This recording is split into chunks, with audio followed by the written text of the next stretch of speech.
আশুলিয়া সাভার এলাকার শিল্প কারখানাগুলোতে সরকার নিরাপত্তা দিতে ব্যর্থ হয়েছে বলে অভিযোগ করেছেন কারখানা মালিকরা।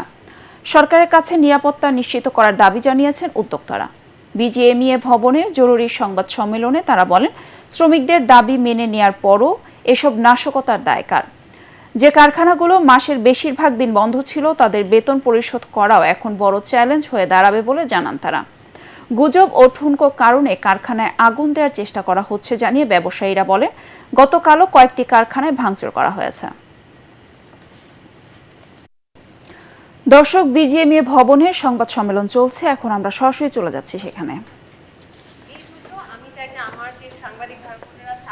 কমিউনিকেট করবেন যে this two are the necessities, যেটা বাদে আমি যত চেষ্টাই করি না কেন ফ্যাক্টরি চলছে না।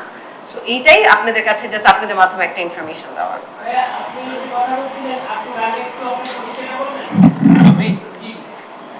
সরি, আমার নাম কল্পন, আমি ডেকো লেগাসি গ্রুপের ম্যানেজিং ডিরেক্টর। Thank you. আমার নাম মোহাম্মদ খায়ের মিয়া, আমি দুকাটি অ্যাপারেলস এর ম্যানেজিং ডিরেক্টর। কাঠগড়া জোনে আমার ফ্যাক্টরিটা। খুবই আশ্চর্যজনক একটা অভিজ্ঞতা আজকে আমার হলো।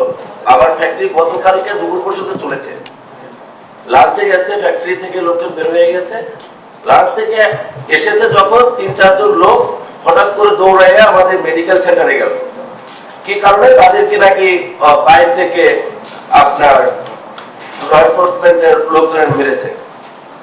তো আমরা পরবর্তীতে জানতে পারলাম যে কোথা থেকে মেরেছে, শুনলাম এয়ারজিন্সের ওখানে থেকে মেরেছে।